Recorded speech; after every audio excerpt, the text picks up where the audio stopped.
ইস্তিগফার সম্পর্কে কোন কোন হাদিসের ভাষ্যের মধ্যে মান লাজিমাল ইস্তিগফার ভাষ্য এসেছে, অর্থাৎ যে ব্যক্তি ইস্তিগফারকে আঁকড়ে ধরবে, এটাকে কন্টিনিউয়াসলি করবে, ইস্তিগফার কখনো ছাড়বে না, সবসময় তার মধ্যে ইস্তিগফার অব্যাহত থাকবে, ওই ব্যক্তিকে আল্লাহ রাব্বুল আলামিন বিভিন্ন পেরেশানি থেকে সারপ্রাইজড হওয়ার মতো এমন এমন পথ বের করে দিবে যে সে চিন্তাও করে নাই। তার পেরেশানি থেকে মুক্তির পথ আল্লাহ তাআলা দেখায় দিবেন। ইস্তিগফার কিভাবে করবেন ভাই? ইস্তিগফার এমন একটা আমল, এটা ছাড়া তো আমাদের উপায় নাই ভাই। ইস্তিগফার আমাদের দুনিয়ার পেরেশানি দূর করবে, আখিরাতের পেরেশানি দূর করবে। দুনিয়ার পেরেশানি আমাদের বিপদ আপদ মুসিবত এগুলো, রিজিকের অনটন অভাব এগুলা, আর আখিরাতের পেরেশানি হলো আমাদের পাপ গুনাহ এগুলা। কোরআনে কারিমে আল্লাহ রাব্বুল আলামিন সূরা নূহের মধ্যে আল্লাহ নবী নূহ আলাইহিস সালাম তার সম্পর্কে বলছেন, ফাকুলতু ইস্তাগফিরু রাব্বাকুম ইন্নাহু কানা গাফফারা ইউরসিলিস সামাআ আলাইকুম মিদরারা ওয়া ইউমদিদুকুম বিআমওয়ালিন ওয়া বানিন ওয়া ইয়াজআল লাকুম জান্নাতিন ওয়া ইয়াজআল লাকুম আনহারা। তিনি বলেন, আমি বলেছি আমার জাতিকে তোমরা ইস্তিগফার করো, আল্লাহর কাছে ইস্তিগফারটা করতে থাকো। রুট ইনকাম নাই, ব্যবসা খারাপ যাচ্ছে, পেরেশানি হচ্ছে, ইস্তিগফার ধরো, কি হবে? ইন্নাহু কানা গাফফারা। যদি ইস্তিগফার করো, এক নম্বর লাভ হলো আল্লাহ মাফ করে দিবেন গুনাহ। ইউরসিলিস সামাআ আলাইকুম মিদরারা, যাতে ফসল ভালো হয়, রিজিক ভালো হয়, সে ব্যবস্থা আল্লাহ করবেন। ওয়া ইউমদিদুকুম বিআমওয়ালিন ওয়া বানিন, ছেলে মেয়ে হয় না অথবা ভালো ছেলে মেয়ে নাই, আল্লাহ তাআলা নেক সন্তান দিয়ে তোমাকে শক্তিশালী করবেন, সম্পদ দিয়ে শক্তিশালী করবেন। ওয়া ইয়াজআল লাকুম জান্নাতি ওয়া ইয়াজআল লাকুম আনহারা, আল্লাহ তাআলা প্রসবন দিবেন, ফসল দিবেন, বরকত দিবেন রুজিতে। কিসের মাধ্যমে? ইস্তিগফার। কিসের মাধ্যমে ভাই? ইস্তিগফার। আহা, ইস্তিগফারের আমল আমাদের দেশে মানুষ আমরা জানি না ভাই। এটাও আরবদেরকে আমি দেখেছি সারাক্ষণ তারা অবসর সময়গুলোতে ইস্তিগফার করতে থাকে, আস্তাগফিরুল্লাহ ওয়া আতুবু ইলাইহি, আস্তাগফিরুল্লাহ আস্তাগফিরুল্লাহ। মানে কি?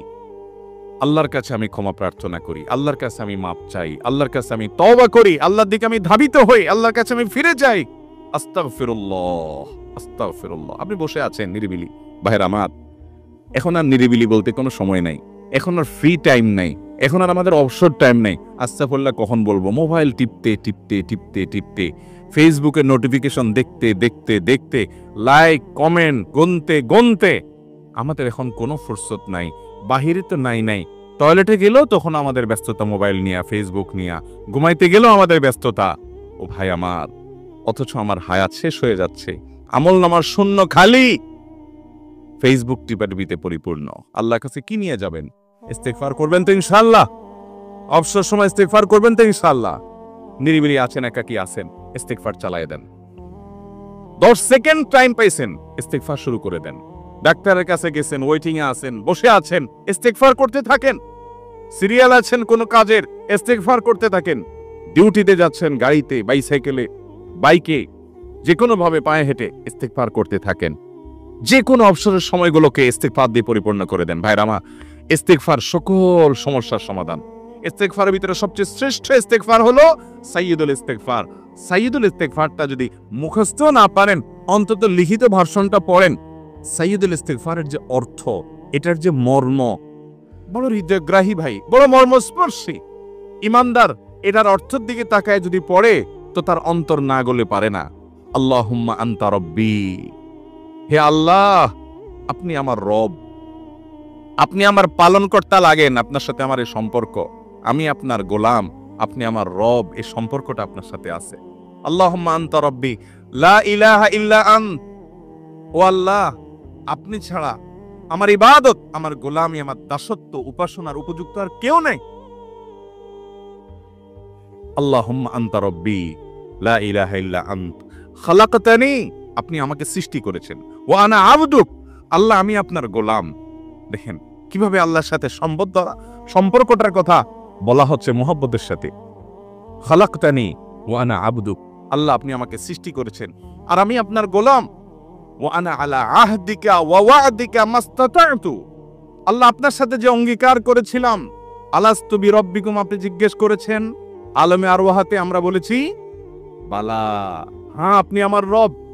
আপনাকে রব হিসাবে স্বীকৃতি দিয়ে আপনার গোলামি করার যে অঙ্গীকার আমরা করেছি, কালিমাতুশ শাহাদা যে আমরা পাঠ করেছি, এই যে আপনার সাথে কৃত অঙ্গীকার, রব হিসাবে স্বীকৃতি দেওয়ার পর, গোলাম হিসাবে মেনে নেওয়ার পর, আমি আপনার যে গোলামি করার কথা ছিল, ওয়ানা আলা আহদিকা ওয়া ওয়াদিকা মাস্তাতাতু, যতটুকু পারছি আমি সে ওয়াদার উপরে থাকার চেষ্টা করছি আল্লাহ। ওয়ানা আলা আহদিকা ওয়া ওয়াদিকা মাস্তাতাত আবুউ লাকা বিনি'মাতিকা আলাই, আল্লাহ আমি স্বীকার করি আপনি আমার প্রতি অনেক নিয়ামত দিয়েছেন, অনেক নিয়ামত দিয়েছেন, এটা আমি স্বীকার করি। ওয়া আবুউ লাকা বিযামবি, আর আমি এও স্বীকার করি যে আল্লাহ অনেক অপরাধ, অনেক পাপ আমার দ্বারা হয়ে গেছে। ফাগফিরলি, অতএব আপনি আমাকে মাফ করে দেন। ফাইন্নাহু লা ইয়াগফিরুয যুনুবা ইল্লা আনতা, কারণ আপনি ছাড়া আর কেউ গুনাহ ক্ষমা করতে পারবে। ভাইরা আমার, অর্থের দিকে লক্ষ্য করে করে, মর্মটা বুঝে বুঝে একটু সাইয়্যিদুল ইস্তিগফার পড়েন, লেখা দেখে দেখে পড়েন, ইউটিউব থেকে দেখে দেখে পড়েন, কিন্তু পড়েন। আল্লাহুম্মা আনতা রাব্বি লা ইলাহা ইল্লা আনত খালাকতানি ওয়া আনা আবদুক ওয়া আনা আলা আহদিকা ওয়া ওয়াদিকা মাস্তাতাতু আউযু বিকা মিন শাররি আবুউ লাকা বিনি'মাতিকা আলাইয়া ওয়া আবুউ লাকা বিযামবি ফাগফিরলি ফাইন্নাহু লা ইয়াগফিরুয যুনুবা ইল্লা আনতা। এটা হলো বড় ইস্তিগফার।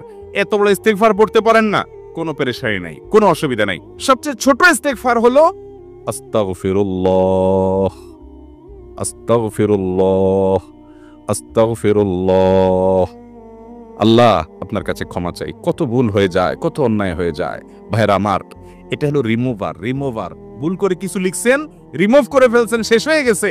আপনি ঘন ঘন ইস্তিগফার পড়তে থাকেন, অগণিত ভুল হয়, অগণিত ত্রুটি হয়, বারবার ইস্তিগফার এগুলোকে সবগুলোকে শেষ করে দেয়। ভাইরা আমার, নিরাপত্তা এনে দেয়। আল্লাহ কোরআনে কারিমে বলেছেন যে আপনার রব আপনার কওমের প্রতি আযাব নাজিল করবেন না যদি আপনি থাকেন, আর যদি তারা ইস্তিগফারে রত রাখে তাহলে গণ আযাব আল্লাহর পক্ষ থেকে আসবে। অতএব ভাইরা আমার, ইস্তিগফার বেশি বেশি করতে হবে। 6টা আমল, 6টা জিকির, দোয়া হলো শত শত হাজার দোয়া এবং জিকিরের শানের জাসের। দ্বিতীয়টা হলো ইস্তিগফার। চেষ্টা করব না ইনশাআল্লাহ ইস্তিগফার করার, চলতে ফিরতে আস্তাগফিরুল্লাহ ওয়া আতুবু ইলাইহি, অথবা শুধু আস্তাগফিরুল্লাহ। আরেকটা ইস্তিগফার হাদিসে বর্ণিত, আস্তাগফিরুল্লাহাল্লাযী লা ইলাহা ইল্লা হুয়াল হাইয়ুল কাইয়্যুম ওয়া আতুবু ইলাইহি ওয়া লা হাওলা ওয়া লা কুওয়াতা ইল্লা বিল্লাহ। এটাও ইস্তিগফার। তাহলে